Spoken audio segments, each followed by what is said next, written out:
에스겔서 20장 33절부터 49절 말씀입니다. 내가 나의 삶을 두고 맹세한다. 나 주 하나님의 말이다. 내가 반드시 능한 손과 편 팔로 분노를 쏟아 너희를 다스겠다. 내가 능한 손과 편 팔로 분노를 쏟아 너희를 여러 나라에서 데리고 나오며 너희가 흩어져 살고 있는 여러 나라에서 너희를 모아오겠고 내가 너희를 인도하여 민족의 광야로 데리고 나가서 거기에서 너희와 대면하여 너희를 심판하겠다. 내가 이집트 땅 광야에서 너희 조상을 심판한 것과 똑같이 너희를 심판하겠다. 나 주 하나님의 말이다. 내가 너희를 목자의 지팡이 밑으로 지나가게 하여 너희의 숫자를 세며 언약의 띠로 맬 것이다.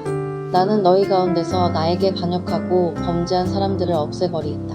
그들이 지금 거주하는 땅에서 내가 그들을 데리고 나오기는 하겠으나 그들이 이스라엘 땅으로 들어가지는 못할 것이다. 그때야 비로소 너희는 내가 주인 줄 알게 될 것이다. 나 주 하나님이 말한다. 너희 이스라엘 족속아, 너희는 각자 너희의 우상들을 섬길 테면 섬겨라. 너희가 지금은 내 말을 듣지 않으나 이 다음에 다시는 너희의 온갖 예물과 우상 숭배로 나의 거룩한 이름을 더럽히지 않을 것이다. 나 주 하나님의 말이다.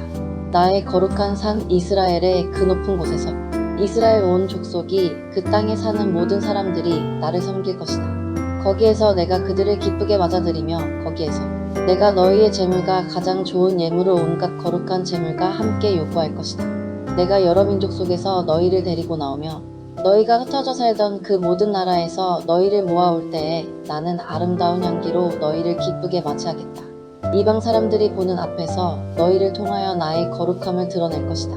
내가 이렇게 너희를 이스라엘 땅으로 곧 내가 너희 조상에게 주겠다고 손을 들어 맹세한 땅으로 데리고 들어가면 그때야 비로소 너희는 내가 주인 줄 알게 될 것이다. 거기에서 너희가 자신을 더럽히며 살아온 길과 모든 행실을 기억하고 너희가 저질렀던 그 온갖 악행 때문에 너희가 스스로를 미워하게 될 것이다. 이스라엘 족속아, 내가 이렇게 너희의 악한 길과 타락한 행실에 따라 그대로 너희에게 갚았어야 했지만 내 이름에 욕이 될까봐 그렇게 하지 못하였으니 그때야 비로소 너희는 내가 주인 줄 알게 될 것이다. 나 주 하나님의 말이다. 주님께서 나에게 말씀하셨다. 사람아, 너는 얼굴을 남쪽으로 돌려라. 남쪽을 규탄하여 외치고 남쪽 네겝의 숲을 규탄하여 예언하여라. 너는 네겝의 숲에게 말하여라. 너는 주의 말을 들어라. 나 주 하나님이 말한다. 내가 숲속에 불을 지르겠다. 그 불은 숲속에 있는 모든 푸른 나무와 모든 마른 나무를 태울 것이다. 활에 치솟는 그 불꽃이 꺼지지 않아서 남쪽에서 북쪽까지 모든 사람의 얼굴이 그 불에 그을릴 것이다. 그때야 비로소 육체를 지닌 모든 사람이 나 주가 그 불을 질렀다는 것을 알게 될 것이다. 그 불은 절대로 꺼지지 않을 것이다. 내가 아뢰었다. 주 하나님, 그들은 저를 가리켜 말하기를 모호한 비유나 들어서 말하는 사람이라고 합니다. 네, 샬롬. 오늘도 말씀 앞에 나오신 여러분들을 축복합니다. 우리가 신앙생활을 하면서 사랑의 하나님이라는 말을 정말 많이 듣는데요. 여러분, 하나님의 사랑이 무엇일까요? 여러분들은 이 하나님의 사랑을 어떻게 이해하고 계십니까? 하나님의 사랑 안에는 우리를 향한 자비와 긍휼, 또 인내와 용서가 담겨 있습니다. 그래서 하나님의 사랑이 우리에게 은혜인 것은 바로 이러한 죄인인 우리를 향한 하나님의 자비, 또 우리를 불쌍히 여겨주시는 그 긍휼, 또 우리를 참아주시는 인내와 용서가 내재되어 있기 때문입니다. 이것에 대해 도널드 맥클로우는 이렇게 이야기합니다. 그리스도로 인해 하나님이 우리를 더는 대적하지 않고 영원히 위하신다는 건 가장 위대한 역전이다. 우리는 우리 스스로를 하나님께 대하여 그렇게 대단한 죄인이라고는, 그렇게 대단한 원수라고는 생각하지 않는 것 같습니다. 우리는 이런 말을 많이 들어왔기 때문인데요. 우리는 하나님의 자녀이고 백성이고 우리는 의로운 자들이며 빛과 같은 존재들이다. 자꾸 이러한 말들을 듣다 보니까 우리는 하나님께 대하여 우리가 그렇게 대단한 죄인이고 그 정도까지 어떤 원수라고는 생각하지 않습니다. 그래서 여러분, 우리의 모습이 정말 그러합니까? 우리의 내면과 삶의 모습을 볼 때 우리는 어쩌면 믿지 않는 자들보다 더 믿음 없이 살아갈 때가 많이 있습니다. 이스라엘 백성들이 믿지 않는 이방인들처럼 죄를 짓고 살아갈 때 하나님은 아마 더 아프셨을 겁니다. 믿지 않는 자들은 하나님이 무엇을 기뻐하시는지, 무엇을 싫어하시는지 몰라서 그렇게 자신들의 어떤 옳은 소견대로 살아간다고 하지만 이스라엘 백성들은 너무나 잘 알고 있었죠. 그럼에도 불구하고 하나님이 싫어하실 만한 행위를 하였다는 것은 하나님을 무시하고 또 하나님의 그 사랑을 믿지 않는다는 증거였기 때문입니다. 우리 역시 말씀을 통해 하나님이 무엇을 기뻐하시고 싫어하시는지를 잘 알고 있습니다.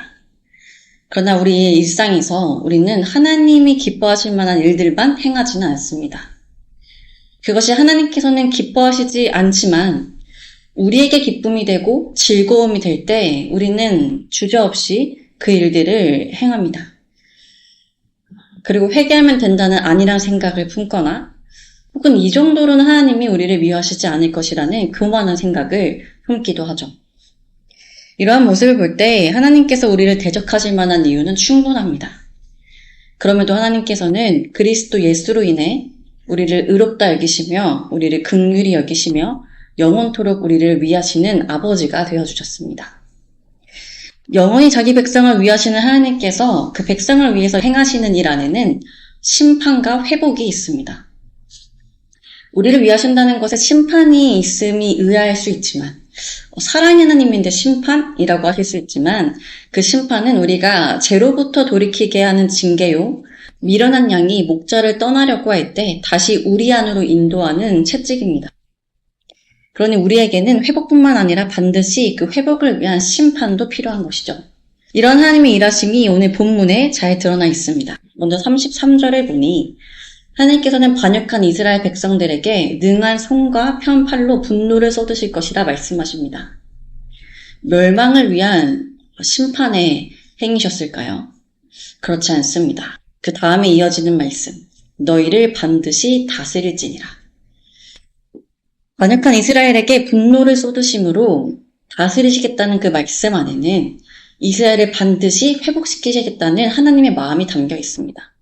죄로 돌아오진 이들을 그대로 방치하지 않으실 것이라는 하나님의 결단인 것이죠. 그렇게 34절 하나님께서는 여러 나라에 흩어진 자신의 백성들을 다시 모으셔서 출애굽 세대를 광야에서 훈련시키신 것처럼 지금의 이 포로 세대 역시 광야에서 훈련하실 것이라 말씀하십니다. 그 광야의 훈련 가운데 하나님을 향한 반역의 마음과 범죄하는 그 마음을 제하시고 우상을 섬기며 하나님의 거룩한 이름을 더럽게 했던 그 모습을 고치실 것입니다. 그렇게 훈련된 포로 공동체는 이제 오직 하나님만을 섬길 것이며 하나님께서는 다시 이들을 기쁘게 받으실 것이라 말씀하십니다. 여러분, 세상은 우리에게 이렇게 말합니다. 사람은 고쳐 쓰는 게 아니다. 사람은 쉽게 변하지 않는다. 그러나 하나님께서 자기 백성을 다루시는 모습을 보십시오. 하나님께서는 끊임없이 우리를 고치시고 변화시키십니다. 그렇게 자격 없는 우리를 자기 백성으로 만들어 가십니다. 이것이 우리에게 은혜인 것입니다. 자기 백성을 포기치 않으시는 그 사랑을 받은 우리 역시 우리 자신을 또 우리 주변의 지체들을 포기하지 않는 모습으로 나아가면 좋겠습니다. 이어서 42절부터 44절의 말씀을 보면 반복되는 말씀이 있습니다. 바로 너희는 내가 여호와인 줄 알고 여호와인 줄 너희가 알리라 라는 말씀이에요. 이스라엘이 여호와를 모르는 민족입니까? 그렇지 않습니다. 그렇다면 이 말씀은 무슨 뜻일까요? 하나님의 징계와 심판, 또 그 광야의 훈련 시간 속에서 이스라엘이 하나님을 새롭게 알게 된다는 것입니다. 하나님과의 새로운 관계 안에 이전보다 하나님을 더 긴밀히 알게 되고 자신들을 향한 하나님의 그 사랑 안에 흐르는 긍휼과 자비, 인내와 용서의 깊이를 알게 된다는 것입니다. 이처럼 하나님께서는 우리에게 여러 시간들을 통해 이전에는 몰랐던 하나님의 모습을 알려주십니다. 그 하나님에 대해 새롭게 알아갈수록 우리는 더욱 하나님을 사랑하게 될 것입니다. 이어서 45절부터 49절의 말씀을 보면 하나님은 에스겔에게 남쪽을 향해 예언하라 말씀하십니다. 남쪽은 이스라엘을 가리키는 상징으로 북쪽에 있는 바벨론과 대비대입니다. 그 예언의 내용은 이러합니다. 그 남쪽 숲에 불이 일어날 것인데 그 불이 나무를 불태우고 남에서부터 북쪽까지 모든 지역을 태울 것이며 그 누구도 이 불을 끄지 못할 것이다. 이는 하나님께서 바벨론을 통해 예루살렘을 불로 심판하실 것을 의미합니다. 실제로 예루살렘은 바벨론에 의해 불에 타 멸망했죠. 그런데 문제는 이러한 예언을 전하는 에스겔의 모습을 보고 49절 이스라엘 백성들이 에스겔의 말을 비웃었다는 겁니다. 비유로 말하는 에스겔의 말을 듣고 이스라엘은 그 뜻이 외적으로는 무슨 말인지 알았으나 그 내적인 의미를 깨닫고 그것을 자신들에게 적용하지는 못했다는 것이죠. 우리를 포기치 않으시는 하나님께서는 우리가 잘못된 길로 갈 때 누군가를 통해 우리에게 경고하십니다. 계속 그렇게 가다간 망할 것이다. 계속 그렇게 가다가는 분명 하나님의 진노하심이 있을 것이다. 우리에게 이러한 경고의 메시지가 들을 때 우리가 취해야 할 모습은 하나님은 사랑이셔서 괜찮아. 그래도 하나님은 우리를 포기하지 않으셔. 그렇게 아니라는 생각으로 그 말을 비웃으며 그 죄에 대해 돌이키지 않는 완악한 모습이 아니라 우리를 사랑하시기에 우리가 돌이키기를 원하시는 하나님의 마음을 깨달아 반드시 그 삶에서 돌이켜야 합니다. 선포되는 말씀을 통해 마음에 찔림이 있다면 그 찔림으로 끝나지 말고 앞으로 알므로 끝나지 말고 우리 삶에 반드시 적용하여야 합니다. 그것이 우리의 삶이 회복되는 길이요 우리를 사랑하시는 하나님께 대한 합당한 반응일 줄 믿습니다. 사랑하는 여러분, 하나님은 여러분들을 사랑하십니다.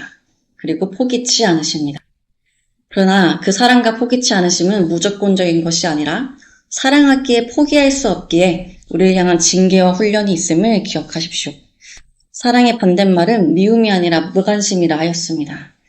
여러분들이 잘못된 길에 서 있을 때 아무런 말씀의 찔림도 아무런 삶의 고난도 주어지지 않는다면 그것이 가장 큰일입니다. 그럴 때는 하나님께서 더 이상 우리를 사랑하시지 않는다는 증거일 것이기 때문입니다. 그러니 여러분들을 고치시고 변화시키시기 위해 여러분들을 회복시키시기 위해 끊임없이 여러분들의 삶을 두드리실 때 각자의 삶을 돌아보는 겸손함이 있기를 소망합니다. 그 돌아봄이, 그 변화됨이 힘들고 아플지라도 여러분들의 손을 붙잡고 옳은 길로 인도하시는 그 하나님의 품으로 거침없이 나아가시는 여러분들이 되시기를 소망합니다. 함께 기도합시다. 하나님, 오늘도 말씀으로 하루를 시작하게 하시니 감사드립니다. 하나님, 오늘 이스라엘을 심판하시나 그 심판을 통해 이스라엘을 회복시키시기 원하시는 하나님의 마음을 보았습니다. 하나님께서 이스라엘 백성들을 심판하시고 광야로 인도하시며 훈련하신 이유는 그들을 포기하실 수 없었기 때문임을 압니다. 그들의 죄악된 모습에도 불구하고 그들을 대적하지 않으시고 그들을 영원히 위하실 것을 작정하신 그 사랑 때문임을 압니다. 이스라엘을 향한 그 사랑이 새 이스라엘인 우리에게도 동일한 은혜로 흐르고 있음을 믿습니다. 우리의 제약된 모습에도 우리를 대적하지 않으시고 우리를 때로 광야로 때로 연단의 자리로 인도하시며 우리를 고치시고 변화시키시는 포기치 않는 그 사랑을 우리가 더 깊이 깨닫게 하여 주옵소서.